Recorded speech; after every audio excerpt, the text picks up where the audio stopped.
असंध के अंदर बिना मौसम बारिश हो रही है, क्यों हो रही है, ये पूरा मामला है, सारी बात बताऊंगा, रजाई का उछाड़ तारूंगा। जब लोग लालच में आके किसी तरह से गलत तरीके से पद पाने की कोशिश करेंगे, ठगी करेंगे जी, तो बिन मौसम बारिश होगी। ऐसा पहली बार हुआ 17-18 सालों में। सूरज भी लिकट रहा है, बादल भी कोनी और बारिश हो रही है। सूरज के ऊपर इनका चारा नहीं चल रहा। अच्छा, हिंदुस्तान के अंदर पिछले 10-11 साल से ऐसे हालात हैं कि सूरज की किरणों को भी बांटने की कोशिश हो रही। निगम के चुनाव चल रहे हैं, निकाय चुनाव चल रहे हैं, लेकिन नगर पालिका असंध का चुनाव की तारीख तो 2027 में थी, अगले चुनाव की। इसलिए मैं कहूँ बेमौसम बारिश, बिना बादल बारिश। यहाँ पर चुनाव हुए थे जून 2022 में। हाँ जी। और जो चुनाव हुए थे वो जो चेयरमैन बना था इंडिपेंडेंट, उनके फर्जी दस्तावेज थे और फर्जी दस्तावेज के बल पर उन्होंने कुर्सी हथियाई थी। उनकी जो 10वीं की डीएमसी थी वो फर्जी थी। सुप्रीम कोर्ट ने हरियाणा सरकार से जवाब मांगा कि जिसका नॉमिनेशन वैलिड नहीं था वो 3 साल कुर्सी पर कैसे बैठा। तो ये गलत तरीका है, ये संविधान के भी खिलाफ है, लोकतंत्र के भी खिलाफ है। और इसी वजह से फर्जी दस्तावेज की वजह से यहाँ पर उपचुनाव हो रहे हैं।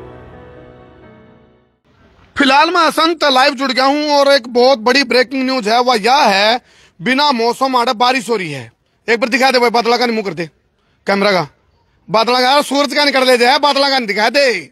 मैं बीचन लाग रहा हूँ आड़े और तने ऊपर सूरज दिखानी हो रही है, तो हम सोचते हो गए भाई सूरज दिखकर बारिश करता है। सूरज भी है, बादल भी कोनी, फिर भी बारिश है।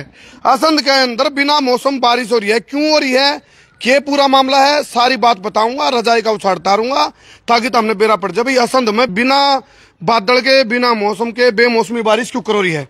चलो मेरे साथ, आपने मैं बताऊंगा इन काले शीशा के भीतर कौन कौन है।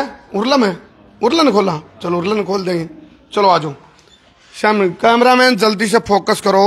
सामने आप देख रहे हो असंध के पूर्व विधायक शमशेर सिंह गोगी और एडवोकेट सोनिया बहुत। राम राम दो जी, पहले राम राम जी, सबको राम राम। हूँ तो सारा रोड़ा कुर्सी का है, फिर थोड़ी कुर्सी आप पुरान सर कह लो, मैंने बीच मान दो, मैं इनकी भी बात सुन लूंगा और आपकी भी सुन लूंगा। ले भाई आप इस पे आ जाओ जी, कुर्सी छोड़ सको आप, छोड़ने का जी तो कौन करता आपका।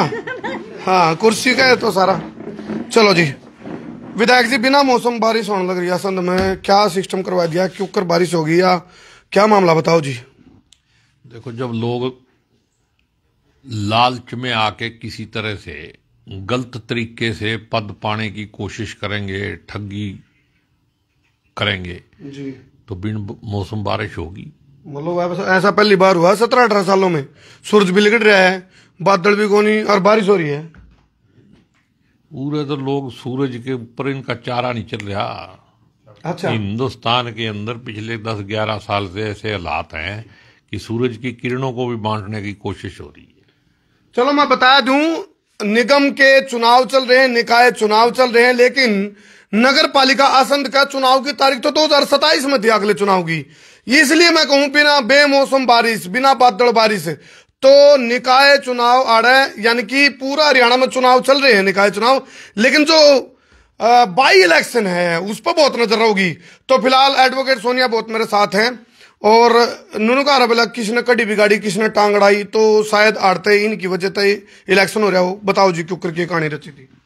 ऐसा है जी, यहाँ पर चुनाव हुए थे जून 2022 में। हाँ जी। और जो चुनाव हुए थे वो जो चेयरमैन बना था इंडिपेंडेंट, उनके फर्जी दस्तावेज थे और फर्जी दस्तावेज के बल पर उन्होंने कुर्सी हथियाई थी, जो कि एक काफी लंबी लड़ाई रही थी।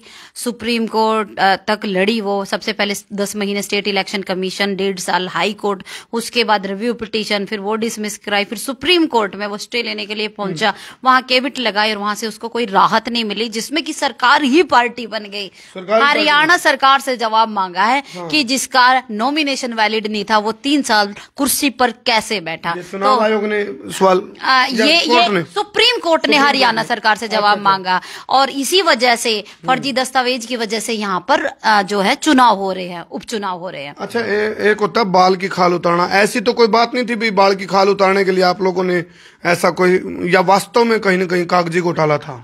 वास्तव में था सर, तभी तो ऐसा हुआ। क्या था? क्योंकि क्या था? उनकी जो 10वीं की डीएमसी थी वो फर्जी थी। उन्होंने उत्तर प्रदेश राज्य मुक्त परिषद, कोई ऐसा बोर्ड था जिसमें ऑलरेडी 7 लोग जेल में हैं और वो 8-10 साल से जेल में है, और वो बिल्कुल वहां ताला भी लगा हुआ है, कमरे में वो कोई बोर्ड चलता है, और वहां से वो डिग्री बनवा के लेके आया था, और वो चंद दिनों पहले इलेक्शन के वो 10वीं की डीएमसी निकली थी। और ये यहाँ नहीं, सोहना की, यहाँ के हरियाणा में सबसे पहले असंध का जो है हाई कोर्ट का ऑर्डर आया था, उसके बाद 1 महीने बाद ऐसा ही वहां हुआ था सोहना का ऑर्डर आया। उसके बाद अभी राजौंद में भी फर्जी दस्तावेज का चल रहा, वो पेंडिंग है। सुन मां, अभी आपने लड़ाई भी लड़ी, आप पे खुद भी नॉमिनेशन करके आए हो आज। देखो जी, लड़ाई लड़ी है, काफी लंबी लड़ाई लड़ी है, और लड़ाई लड़के मैदान में आना, तो आप ये बताओ, जनता जाने गया नहीं, गुनाह नहीं किया, तो ये तो जनता डिसाइड करेगी, क्योंकि ये नैतिक कर्तव्यों की लड़ाई थी, ये मेरी निजी लड़ाई नहीं थी। तो मैंने अपनी नैतिक कर्तव्यों की लड़ाई लड़ी, अब जनता डिसाइड करेगी। विधायक जी, एक चीज बताओ आप मुझे, आमतौर पे नगर परिषद या जिला परिषद में सिंबल पे चुनाव लड़ती है कांग्रेस पार्टी की तरफ से। हम हालांकि घुसड़म रवैन की भी गुमचोट तो रहती है अंदर ही, लेकिन ऐसे में आप कांग्रेस पार्टी से आते हैं, शैलजा गुट से आते हैं, तो इनको अब सिंबल पे तो नहीं है, लेकिन कांग्रेस समर्थित चेहरा इनको हम कह सकते हैं, क्योंकि आपके साथ बैठेंगे तो राजनीति में तो समीकरण बनते हैं। नहीं, हमने डिक्लेयर कर दिया भी कांग्रेस समर्थित हैं, सब कुछ है जी। चुनाव में सिंबल सिर्फ इसलिए नहीं मिला जी कि पार्टी ने ये फैसला कर दिया कि नगर निगम परिषद तो हम सिंबल पे ही लड़ेंगे जी। नगर पालिका का चुनाव जहां पे कहीं डिमांड होगी जी वहां हम सिंबल पे लड़ेंगे। लेकिन ये दुर्भाग्यपूर्ण रहा जी कि ना मिलना, हमने सिंबल ना मिलने से हम दुखी हैं। अच्छा। लेकिन हमने तो डिमांड की, बाकी जो 21 नगर पालिका में इलेक्शन होना था जी। तो जो 20 नगर पालिका वाले थे उन्होंने इसकी डिमांड नहीं की। तो फिर पार्टी हाईकमांड ने ये फैसला ले लिया कि एक जगह देंगे तो फिर ये थोड़ा सा नेगेटिव अप्रोच हो जाएगी कि मतलब ऐसी डिमांड पूरी कर दी तो फिर रिमांड पे नहीं जाना पड़ता किसी ने। कम से कम आधे लोग तो मांगते, जैसे 21 में से 10 ही मांग लेते तो भी सिंबल मिलता, भी किसी ने मांग लिया किसी ने नहीं मांगा, तो मेरे ख्याल में हम अकेले ही रह गए। तो कोई दिक्कत नहीं है। कांग्रेस सब जानते हैं, कांग्रेस को कैंडिडेट सोनिया बहुत है। जी जी। राहुल जी का सोनिया बहुत है। अभी हमारा एक साथी बोलते बोलते कह रहा था भाई हमारी कैंडिडेट सोनिया गांधी है। तो मैं कहा भाई तू थोड़ा सा नरमाई रख, जोश में उसको क्या आज जोश में आ गया हो। लेकिन एक चीज तो विधायक जी, जो निकाय के और जगह जो चुनाव होंगे उससे ज्यादा नजर पूरे हरियाणा की यहाँ आसंद के बाई इलेक्शन पे होगी। आपको इस बात का तो पता है, खींचेगा मैच? नहीं खींचेगा।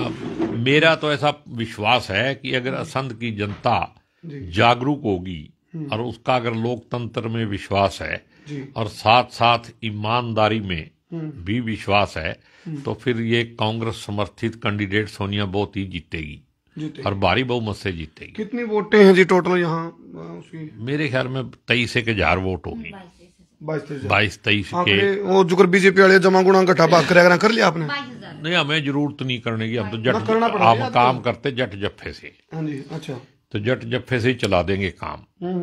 बीजेपी वाले तो सारा दिन वो करते रहे, मतलब मीन मेख निकालने का काम है, भी ठगी कहाँ करनी है, कौन सी जगह वोट नहीं है वहां दूसरी वोट जोड़नी है, किसकी कटवानी है, उनका तो काम ही दूसरा है। बीजेपी ने भी सूची जारी कर दी है। बीजेपी वाले करते रहो, तो उस सूची में तो नहीं कोई दिक्कत आप लगी? कोई दिक्कत नहीं है, कोई लड़े, हम अपनी लड़ाई लड़ेंगे और पूरी ताकत के साथ लड़ेंगे और जीतने के लिए लड़ाई लड़ी जाएगी। नहीं, सूची बीजेपी जारी करती है, दुख शमशेर सिंह गोगी को क्यों होता है कि भाई इसमें जाति लिख दी, फलाने लिख दी, दखड़ा लिख दिया? देखो ऐसे है भाई, एक तरफ तो ये इनका जो बापू है वो भागवत जी वो कहता है कि जाति में हमारा विश्वास नहीं। बीजेपी वाले रोज कांग्रेस के खिलाफ प्रचार करेंगे कि कांग्रेस वाले तो जातिवाद फैलाते हैं जी।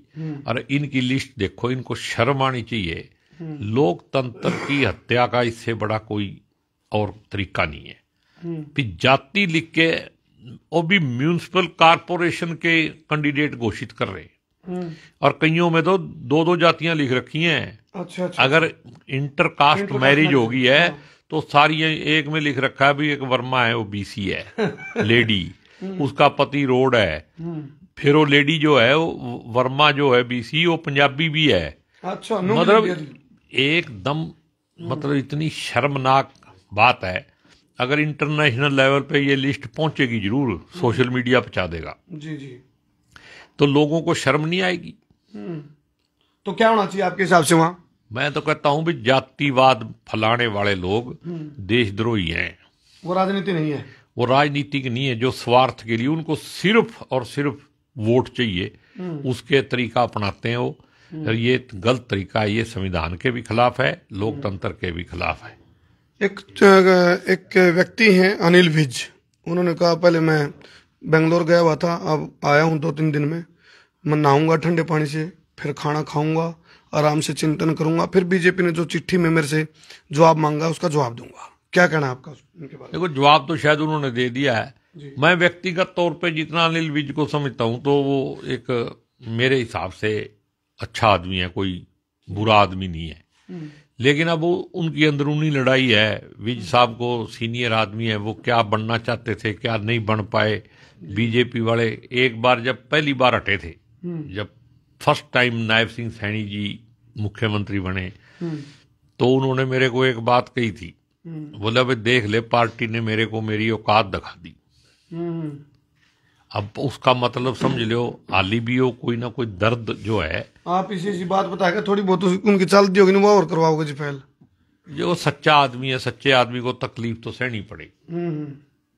अगर वो ठगी वग्गी में उनके साथ शामिल हो जाता, सैनी साहब की तरह कॉलोनियां काटना, माइनिंग पे कब्जा करना, सारे काम कर लेता, तो फिर क्या झगड़ा होता, फिर दोनों की सेटिंग फैटिंग हो जाती।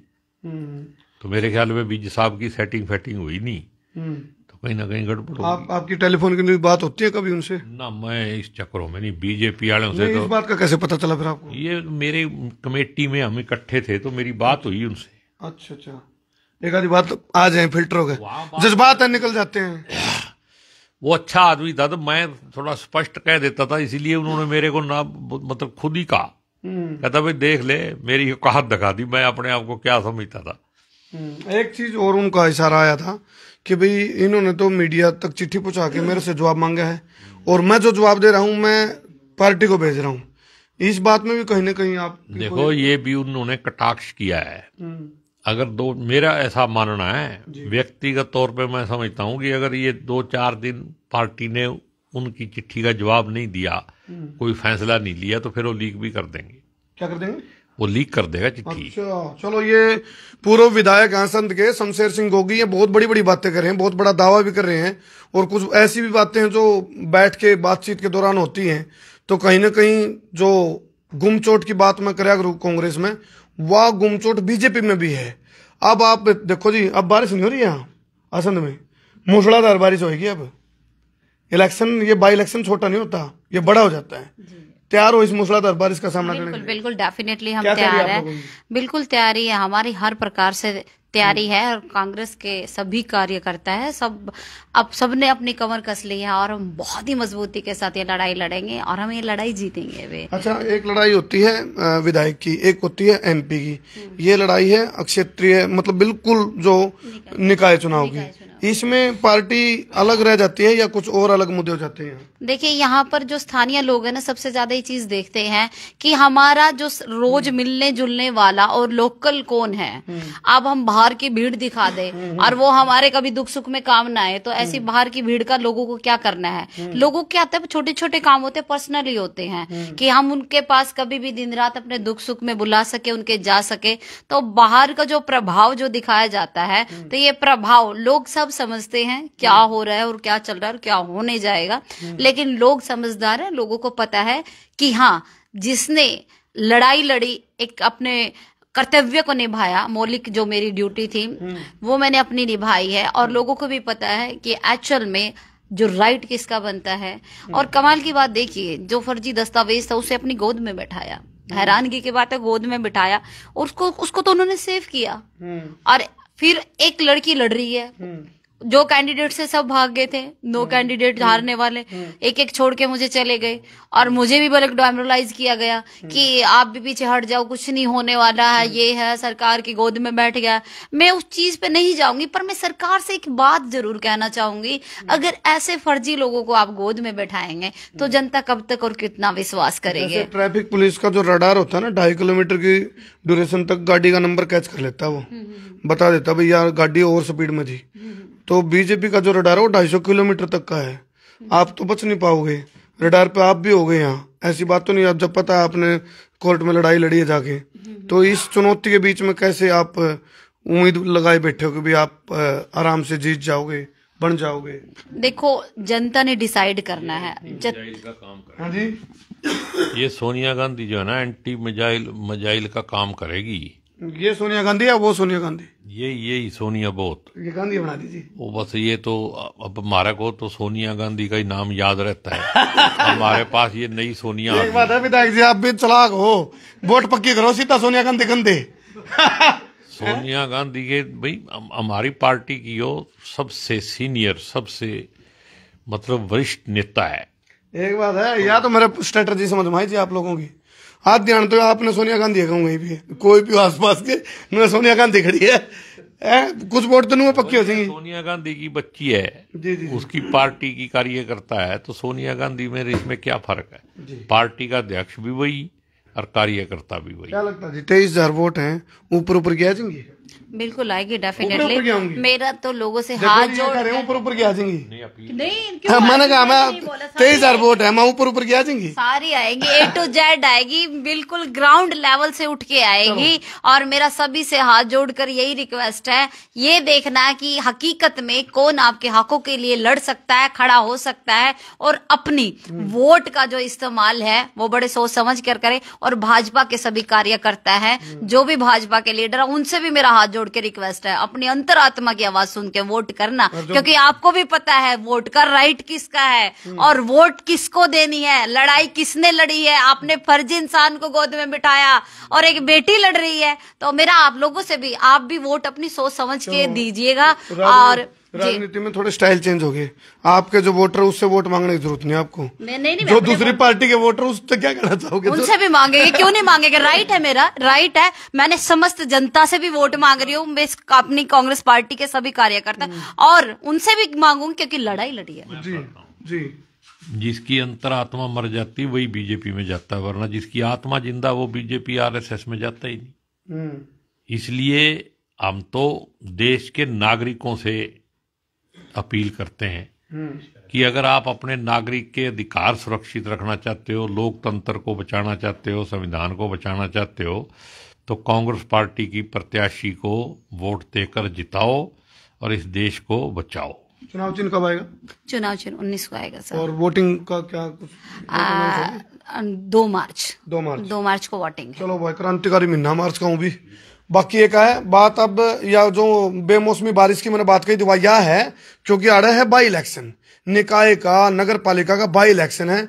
जो बड़े बड़े मेयर के चुनाव हैं उन तक ज्यादा नजर पूरा हरियाणा की इस बाई इलेक्शन पर जरूर होगी, क्योंकि यू बाई इलेक्शन बेमौसमी है। और बेमौसमी हो रहा है उसने बाई इलेक्शन बोला रहा है, लेकिन देखेंगे 2 मार्च को वोटिंग में क्या कुछ। अभी दावे तो बड़े बड़े करे जाने लग रहे हैं। फिलहाल आपकी क्या राय है असंध का नगर पालिका का चुनाव को लेकर के? आपने क्या लगा है, कौन आपके हितों की रक्षा कर सका है, कौन आपके बारे में सोच सका है, कौन सही है, कौन गलत है? कमेंट करके जरूर बताइए। बहुत बहुत धन्यवाद।